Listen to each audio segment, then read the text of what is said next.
I've spent 23 years investigating financial fraud, peeling back layers of deception that would make your skin crawl. I've seen con artists drain retirement accounts, watched families torn apart by elaborate Ponzi schemes, and witnessed the devastating aftermath when vulnerable people realize they've been manipulated by someone they trusted. But nothing, and I mean absolutely nothing, prepared me for what I discovered about the Golden Sunset Foundation. And I work for the Financial Crimes Division of the Metropolitan Police Department. When I first received the case file on a Tuesday morning in late October, it seemed routine enough. A concerned daughter had filed a complaint about her elderly mother's suspicious charitable donations. Margaret Whitfield, an 84-year-old widow living alone in the suburbs, had reportedly given away nearly $40,000 over 6 months to various charities that her daughter had never heard of. I remember thinking it was probably another case of an aging senior being overly generous to legitimate but aggressive fundraising campaigns. These situations are heartbreaking, but unfortunately common. Elderly individuals, often lonely and seeking connection, become easy targets for persistent telemarketers who know exactly which emotional buttons to push. However, as I began to dig deeper into Margaret's financial records, red flags started appearing everywhere. The Golden Sunset Foundation was the biggest recipient of Margaret's generosity, receiving checks totaling $26,000 over a 4-month period. What struck me immediately was the pattern of Margaret's donations. They weren't random amounts, they were strategic, increasing incrementally over time. First, a modest $50 check in June, then $75 in July. By September, she was writing checks for $3,000 at a time. This gradual escalation is a classic hallmark of what we call charity fraud grooming. Scammers don't immediately ask for large sums because that would trigger suspicion. Instead, they build trust gradually, creating emotional dependency while slowly increasing their requests. It's psychological manipulation at its most cruel, especially when targeting seniors who may be experiencing cognitive decline or social isolation. I decided to visit Margaret personally before diving into the paperwork trail. Her daughter, Linda, met me at her mother's modest ranch home in Maple Grove, a quiet neighborhood where American flags hung from nearly every porch and neighbors still knew each other's names. Linda was clearly distraught, her eyes red from crying, clutching tissues in her trembling hands. "She won't listen to me," Linda said as we walked up the driveway. "Every time I try to talk to her about the money, she gets angry and defensive. She says I don't understand how important this work is, how many children she's helping. But Detective Chen, I've researched every single charity she's donated to, and I can't find legitimate information about any of them." Margaret Whitfield answered the door with the kind of warm smile that immediately made me understand why someone might target her. She was petite and well-dressed, her silver hair perfectly styled, wearing a cardigan that probably came from one of those mail-order catalogs that seniors love. Her home was immaculate, filled with family photographs and the kind of doilies that spoke of a generation that took pride in presentation. I've learned over the years that the best way to approach potential fraud victims is with respect and patience. Accusing someone of being scammed often backfires, causing them to become defensive and less cooperative. Instead, I expressed genuine interest in hearing about the charitable work she was supporting. Margaret's face lit up as she began describing the Golden Sunset Foundation. According to her, it was an organization that provided educational opportunities for underprivileged children in rural communities. She spoke passionately about kids who couldn't afford school supplies, teenagers who dreamed of college but lacked resources, and families struggling to put food on the table while prioritizing their children's education. "They send me letters every month with updates," Margaret explained, walking to a small desk in the corner where she kept a neat stack of correspondence. "Look, here are pictures of some of the children I'm helping. This is Maria. She's 12 and wants to be a doctor. And this is James. He's saving money for textbooks." The letters were professionally designed, complete with color photographs and compelling stories written in that particular style that tugs at heartstrings while opening wallets. The photographs looked too polished, too stock photo perfect.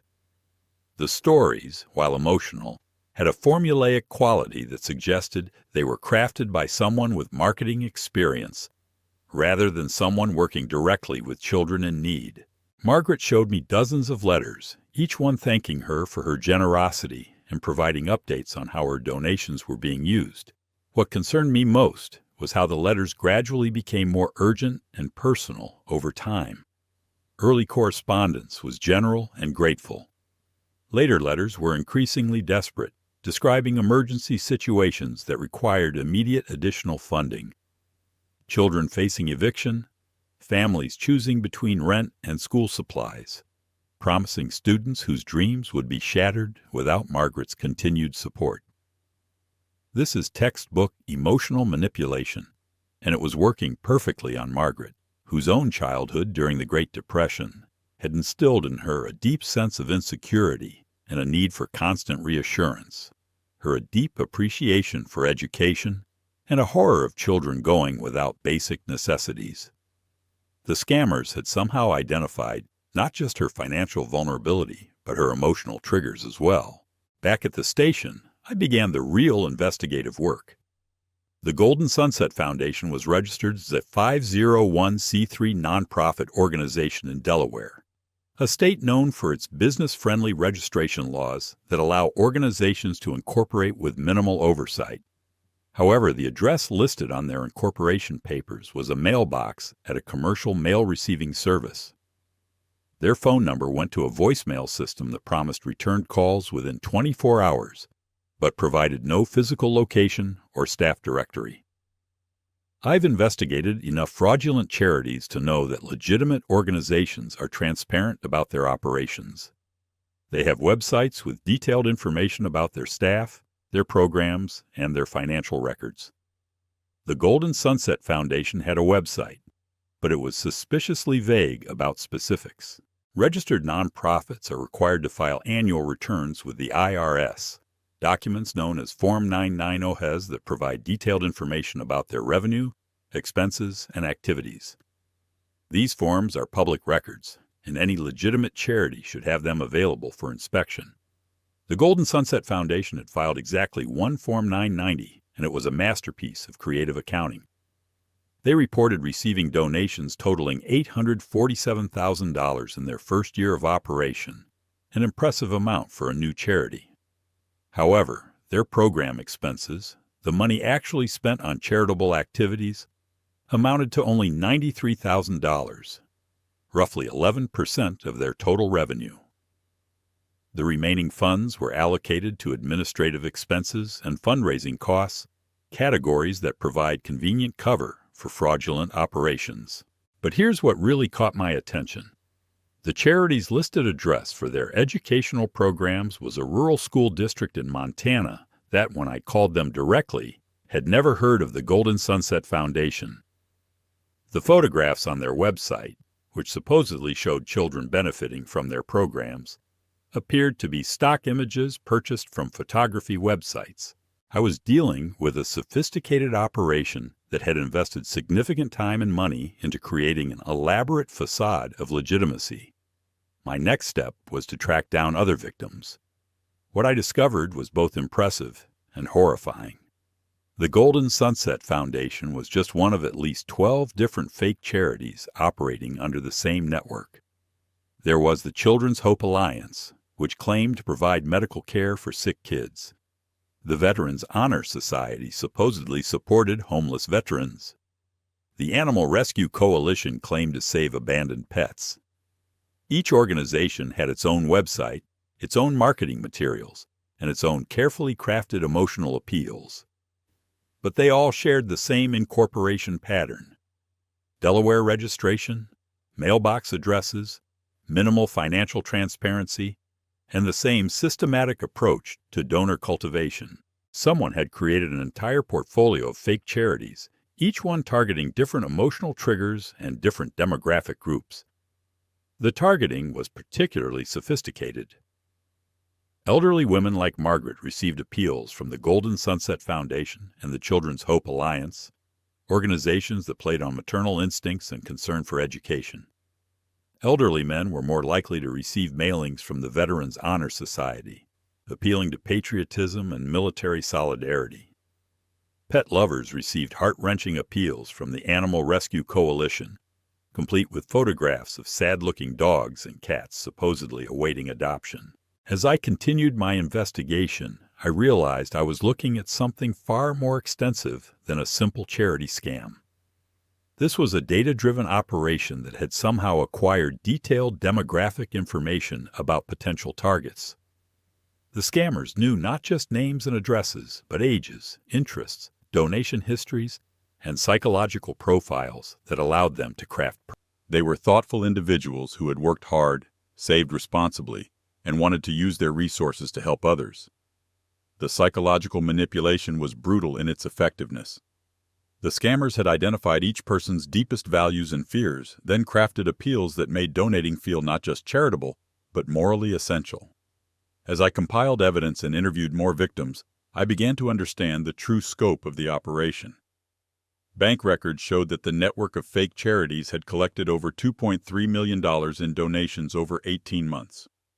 The money was flowing through a complex web of bank accounts, shell companies, and payment processing services designed to obscure the ultimate destination of the funds. The operation was run by a man named David Patterson, a 47-year-old marketing professional with a background in direct mail advertising. Patterson had previously worked for legitimate fundraising companies, where he had learned the techniques and psychology behind effective charitable appeals. When his employment ended due to what his former employer described as ethical concerns, Patterson had decided to apply his skills to a more lucrative venture. Patterson had partnered with Lisa Chen, a woman with experience in database management and customer relationship systems. Together, they had purchased lists of potential donors from data brokers who specialize in senior demographics. These lists included not just basic contact information, but detailed profiles about interests, donation history, financial resources, and psychological markers that indicated susceptibility to charitable appeals. The data they purchased was incredibly detailed. They knew which seniors had previously donated to children's charities, which ones had military backgrounds, which ones were widowed or divorced, and which ones had significant savings accounts. This information allowed them to target their appeals with laser precision, maximizing their chances of success while minimizing their marketing costs. Patterson and Chen had established their operation in a rented office space in Phoenix, Arizona, far from most of their victims. They employed a staff of writers who crafted the emotional appeals, graphic designers who created the professional materials, and administrative assistants who processed donations and maintained correspondence with victims. To the outside world, it looked like a legitimate business operation. The sophistication of their approach extended to their financial management. Instead of simply stealing donations outright, they created elaborate paper trails showing how funds were supposedly being used for charitable purposes. For example, they actually did purchase some school supplies, which they donated to local schools in small quantities. This allowed them to truthfully claim in their letters that donations were being used to buy textbooks and classroom materials. However, these actual charitable activities represented less than 5% of the funds they collected. The remaining 95% went to salaries, marketing expenses, and the personal accounts of Patterson and Chen. The breakthrough in my investigation came when I was able to trace one of their shell companies to a real estate purchase. Patterson had used funds from the fake charities to purchase a luxury home in Scottsdale, Arizona, valued at $1.2 million. This discovery gave me the probable cause I needed to obtain search warrants for their business offices and personal residences. On a cold morning in December, working with federal authorities and Arizona law enforcement, we executed simultaneous raids that uncovered the full extent of their operation. The evidence we seized was overwhelming. Computer servers contained databases with profiles of over 50,000 potential victims, organized by demographic categories and ranked by their likelihood to donate. We found templates for hundreds of different charitable appeals, each one carefully crafted to target specific emotional triggers. Most damning of all, We discovered internal communications where Patterson and Chen discussed their targets in coldly calculating terms. In one email, Patterson wrote, "The widows over 75 are our best prospects. They're lonely, they have disposable income, and they respond well to appeals involving children or animals. We need to hit them harder during the holiday season when they're feeling most sentimental." These communications revealed the predatory mindset behind the operation. Patterson and Chen didn't see their victims as generous people trying to help others. They saw them as sources of revenue to be manipulated and exploited. The arrest of Patterson and Chen made national news, but the damage they had caused extended far beyond the financial losses. Margaret Whitfield took the news particularly hard. When I told her that the children she thought she was helping didn't exist, she broke down crying in her living room. "I wrote letters to some of those children," she said through her tears. "I told Maria about my own grandchildren, about how proud I was to help her go to school. You're telling me she was never real?" The sense of betrayal was profound for all the victims. Eleanor Martinez, the retired teacher, summed up the feelings of many victims when she said, "I don't care about the money as much as I care about the lies. I believed I was helping children learn to read, just like I did for 40 years in the classroom. Finding out that those children never existed, that their stories were made up to fool me, that's what really hurts." The financial recovery process was complicated and largely unsuccessful. Patterson and Chen had spent most of the stolen money on personal expenses, luxury purchases, and overseas investments that were difficult to trace. The $1.2 million house in Scottsdale was seized and eventually sold, with proceeds distributed among victims, but that represented only a fraction of the total losses. Many of the victims were elderly individuals on fixed incomes who couldn't afford to lose the money they had donated. The legal proceedings took nearly 2 years to complete. Patterson and Chen were eventually sentenced to federal prison terms of 12 and 10 years respectively, along with orders to pay restitution that they would never be able to fulfill. The case received significant media attention, which helped raise awareness about charity fraud targeting the elderly. However, it also revealed the broader ecosystem that makes such scams possible.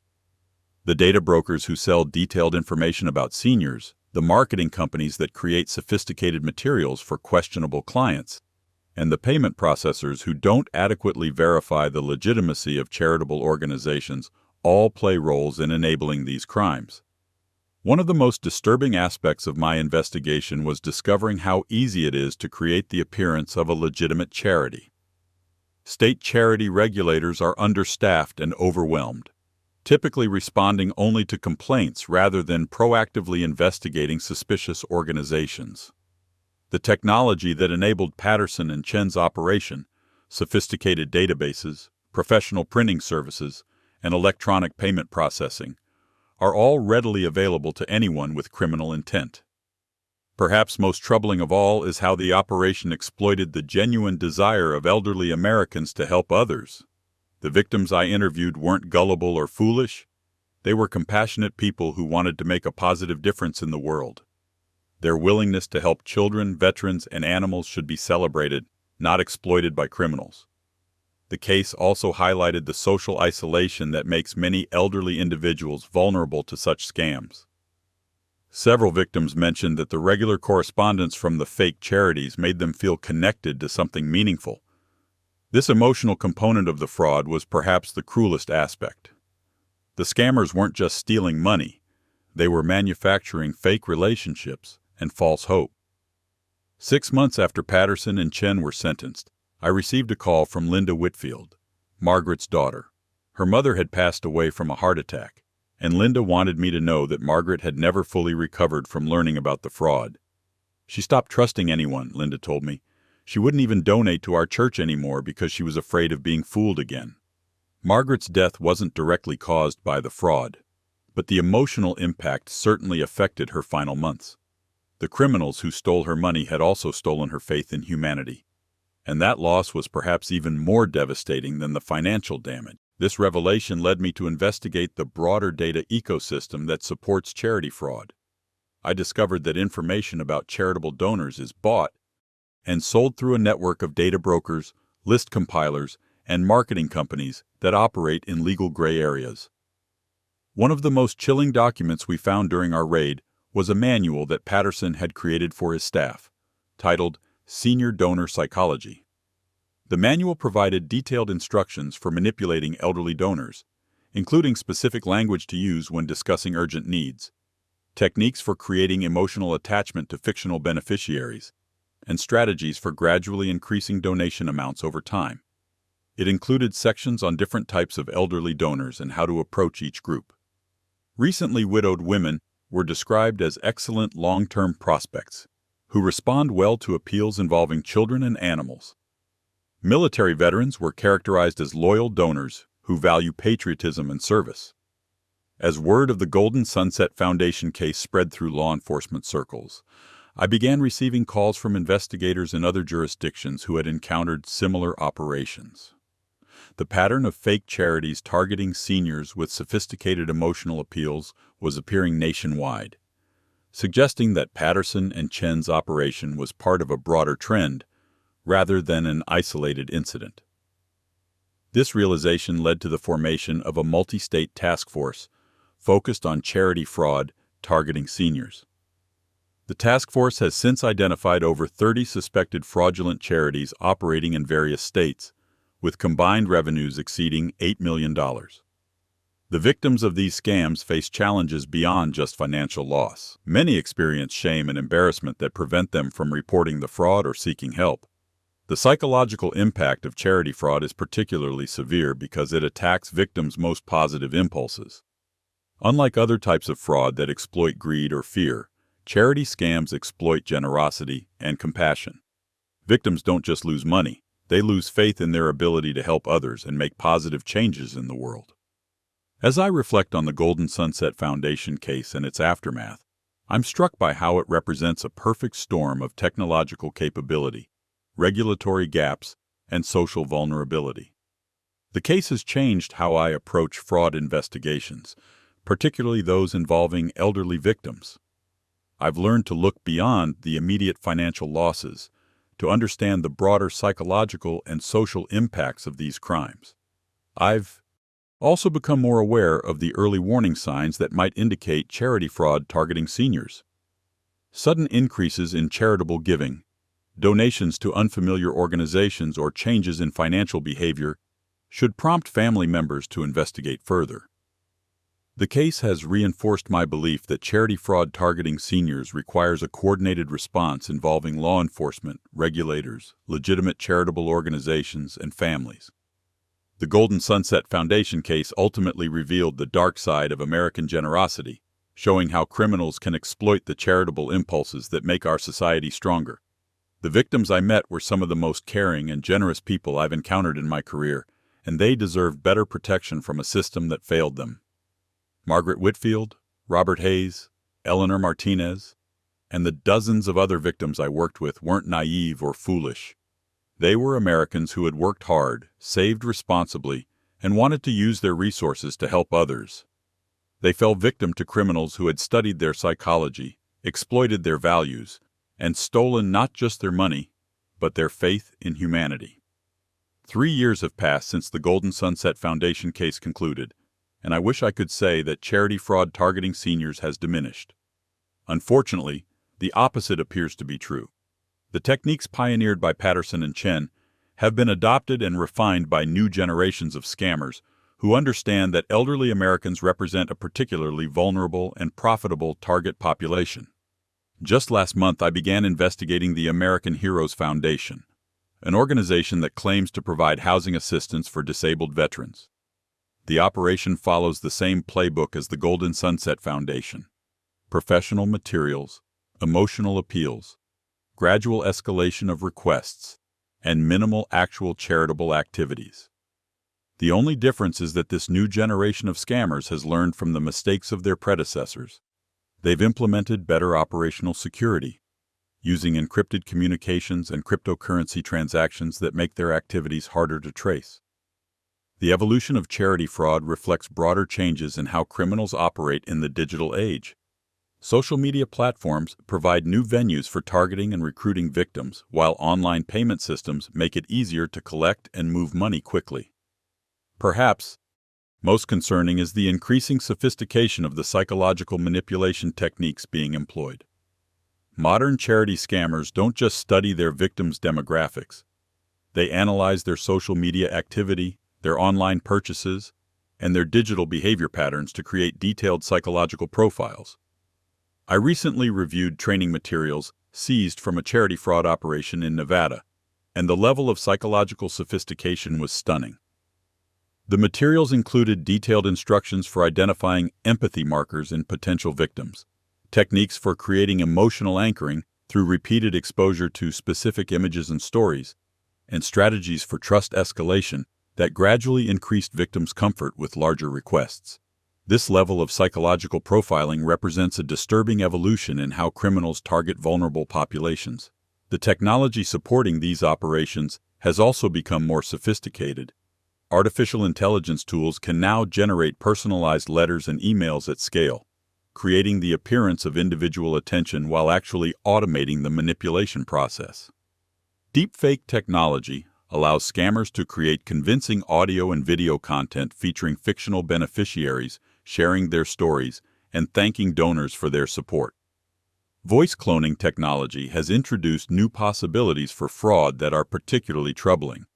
In one recent case, scammers used artificial intelligence to clone the voice of a local news anchor, then created fake radio advertisements promoting their fraudulent charity. The financial infrastructure supporting charity fraud has also evolved to become more resilient and harder to detect. Instead of relying on simple bank accounts that can be easily traced and frozen, modern operations use complex networks of cryptocurrency exchanges, offshore accounts, and shell companies that can take months or years to unravel. The international dimension of charity fraud has also expanded significantly. Many operations are now based overseas, often in countries with weak law enforcement cooperation and limited extradition treaties. This makes investigation and prosecution much more difficult. The regulatory response to evolving charity fraud has been inadequate and fragmented. The nonprofit sector's response has been similarly insufficient. Technology platforms that facilitate charitable giving have implemented some improvements, but these are often reactive rather than proactive. The most troubling aspect of this evolution is how it has affected legitimate charitable organizations and their ability to serve vulnerable populations. The proliferation of charity fraud has made donors more suspicious and less generous, reducing funding for legitimate programs that actually help seniors, veterans, children, and other vulnerable groups. The psychological impact on fraud victims has also intensified as the manipulations have become more sophisticated and personal. Modern victims often develop deeper emotional attachments to their supposed beneficiaries, making the revelation of fraud even more devastating. The social isolation that makes seniors vulnerable to charity fraud has worsened during the pandemic and its aftermath. Family dynamics have also been affected by the proliferation of sophisticated charity fraud. Adult children are increasingly concerned about their elderly parents' charitable giving, but broaching the subject often creates tension and conflict. The victim impact statements from recent charity fraud cases reveal the deepening psychological harm caused by these crimes.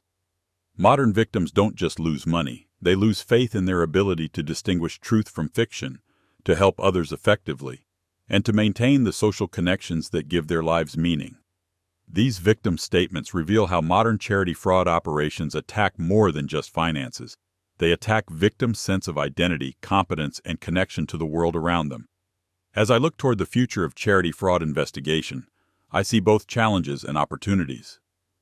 The criminals are becoming more sophisticated, but law enforcement agencies are also developing better tools and techniques for detecting and prosecuting these operations. The key is ensuring that our response evolves as quickly as the threat itself. New technologies like blockchain analysis and artificial intelligence pattern recognition offer promising tools for tracking fraudulent operations and identifying victims before they suffer significant losses. Interagency cooperation has improved significantly since the Golden Sunset Foundation case, with better information sharing and coordinated responses to multi-jurisdictional operations. Community education and awareness programs have shown promise in reducing victimization rates, particularly when they focus on the psychological techniques employed by modern scammers, rather than just warning people to be suspicious of all charitable appeals. Family intervention strategies have also proven effective when implemented thoughtfully and respectfully. The charitable sector itself has begun to take a more active role in combating fraud, with several major organizations implementing donor education programs and supporting legislation to strengthen oversight of charitable organizations. The fight against charity fraud is ultimately about more than just stopping financial crimes. It's about preserving the social trust and civic engagement that make our communities strong. When criminals attack the charitable impulses of American seniors, they attack the very foundations of civil society. Margaret Whitfield's story continues to inspire my work 3 years after her death. She represented the best of American values: hard work, personal responsibility, and genuine concern for others. But Margaret's story also demonstrates the resilience and dignity of fraud victims who refuse to let their experiences define them. Despite her painful realization that she had been deceived, she continued to care about the welfare of children and the importance of education. That's the legacy I fight to protect: the fundamental human impulse to help others and make the world a better place. The criminals who create fake charities like the Golden Sunset Foundation may steal money and break hearts, but they cannot destroy the compassion and generosity that make their crimes possible in the first place. Every case I investigate, every criminal I help prosecute, and every victim I assist in recovery represents progress in this ongoing battle. As long as there are people like Margaret Whitfield who want to help children learn and grow, there will be criminals like David Patterson who try to exploit that generosity for personal gain. My job is to stand between them, using every tool and technique at my disposal to protect the generous hearts of American seniors from those who would abuse their trust.